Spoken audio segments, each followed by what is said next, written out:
Bagaimana mematahkan New World Order Amerika dan sekutunya lalu memutus juga BRI atau obor Tiongkok agar Indonesia bisa berdiri sejajar dengan Amerika dan Tiongkok di tahun 2045. Indonesia emas, Indonesia 100 tahun. Kita tahu Tiongkok memang menarget negara yang dihutanginya adalah negara yang pasti tidak bisa bayar hutangnya. Namun saat ini banyak negara yang mulai menyadari dan mulai melakukan perjanjian ulang dengan Tiongkok. Salah satunya adalah Nigeria. Kaum oposisi Nigeria memberikan petisi untuk pemerintah melakukan perjanjian ulang dengan Tiongkok. Saat ini, pejabat Nigeria yang berkuasa mulai menyetop proyek-proyek dengan Tiongkok dan juga mempertanyakan kebijakan pejabat lama akan pinjaman Tiongkok tersebut. Tiongkok bakal di-kick out dari Nigeria sepertinya. Di Afghanistan, pinjaman Tiongkok menggunung dan pemerintah sekarang tidak mau lagi terjebak dengan pinjaman hutang. Taliban melawan, tidak mau membayar hutang dengan tegas, tidak setuju membayar hutang pemerintah lama. Titik. Negara Eropa Timur, Rumania, Slovenia, Lituania, Kroasia, dan Republik Ceko mau menghentikan seluruh proyek BRI dan menutup investasi baru Tiongkok di semua wilayah mereka. Walaupun secara teknis negara-negara ini masih merupakan bagian dari BRI, tetapi kebanyakan mereka sudah mulai cemas akan beratnya membayar bunga dan cicilan untuk proyek yang tidak terlalu meningkatkan GDP nasional negara-negara tersebut. Hampir tidak memberikan dampak pertumbuhan ekonomi. Beda dengan India.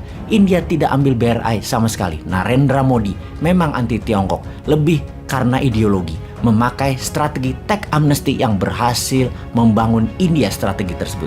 Growth ke DGP India sangat terasa sekali positifnya. Dengan berhentinya banyak proyek strategis, pembiayaan berdasarkan uang pinjaman Tiongkok ternyata backfire buat Tiongkok.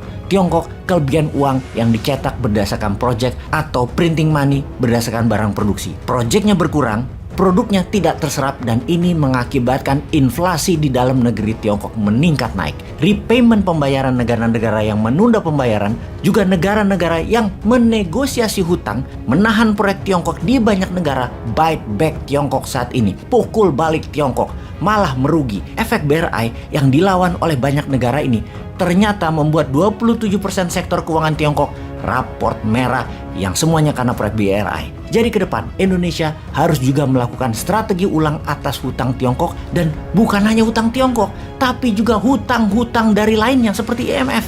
Efek selalu berhutang pada setiap tahunnya karena memang selalu minus APBN-nya. APBN adalah anggaran pendapatan negara dan belanja negara, di mana belanja negara bisa sampai 2.700 triliun.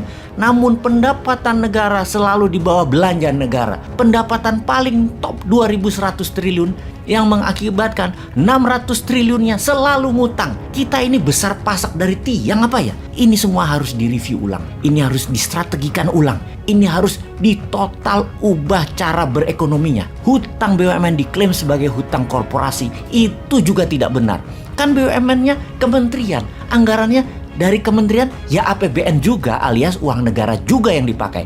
Kalau bangkrut BUMN-nya ya APBN yang menanggung. Sebaiknya akui saja hutang BUMN adalah hutang negara, sehingga jujur masyarakat bisa melihat bahwa selama ini yang dikelola keuangan negaranya selalu kekurangan uang. Kurangnya bukan 600 triliun, tapi bisa 1.000 triliun per tahun bila hutang BUMN dan rugi BUMN ikut dimasukkan. Kita semua tahu bahwa dari selisih pendapatan versus belanja negara, ternyata 50%-nya adalah buat bayar beban bunga, bukan buat nyicil pokok pinjaman yang tidak akan pernah terbayar. Tetapi hanya bunga saja harus pinjam buat bayarnya. Bayangkan, dalam 7 tahun hutang negara meningkat dari 2.500 triliun ke 7.000 triliun. Naik 4.500 triliun.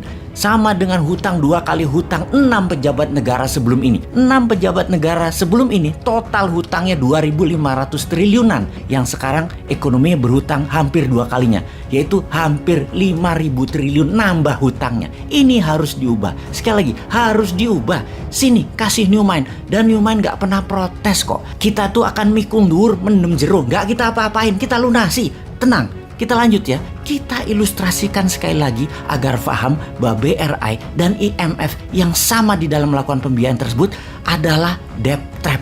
Keduanya, kita detailkan ya. Ingat cerita Datuk Maringgi, Siti Nurbaya. Kita ilustrasikan sekarang. Sang datuk yang bersyahwat besar itu naksir Siti Nurbaya. Setiap hari melihat Siti Nurbaya berjalan ke pasar, Berdetak kencang jantung Datuk Maringgi melihat kecantikan dan kemolekan sang gadis. Lalu sang datuk pun mencari tahu apa yang menjadi minat orang tua Siti Nurbaya. Ternyata mereka adalah orang biasa saja yang ingin terlihat sukses dan terpandang di kampungnya. Padahal keterampilan tidak punya, pengetahuan pun tidak punya. Ini kesempatan emas bagi Datuk Maringgi. Orang tua Siti Nurbaya ditawari peluang usaha beserta modal usahanya. Uang pun mengalir. Kemakmuran keluarga mulai nampak dengan rumah menjadi mewah dan penampilan sosial orang tua Siti Nurbaya menjadi kinclong. Orang-orang pun banyak yang kagum. Padahal orang tua Siti Nurbaya tak pandai dagang dan tak pandai usaha. Sebenarnya merugi. Tak ada penjualan yang berarti, namun uang ada banyak. Uang tak dipakai usaha saja, namun untuk membeli kemewahan. Ketika saat yang ditunggu tiba, sang datuk menagih hutang kewajiban. Mereka tidak bisa membayarnya. Kalau harta diambil, malu didapat. Maka sang datuk pun ada saran, tidak ditagih asal Siti Nurbaya dijadikan istri Datuk Maringgi. Dan terpaksalah Siti Nurbaya yang cantik diambil Datuk Maringgi. Itu hanya sekilas debt trap versi novelnya Marah Rusli terbitan tahun 1922 yang kalau dikiaskan kecantikan alam Indonesia itu indah, nian, seksi dan menawan. Semoga orang tua sumber daya alam Indonesia tadi pintar bisnis dan dagang, tak berhutang dengan Datuk Maringgi. Bahkan kalau tidak waspada kejebak dua Datuk Maringgi, yang satu Maringgi bule, yang satu Maringgi oriental. Kalau sudah begini kita berharap mana ya si Samsul Bahri itu, mana sang pujaan hati Siti Nurbaya sebenarnya? Kapan ya Samsul Bahri bergerak?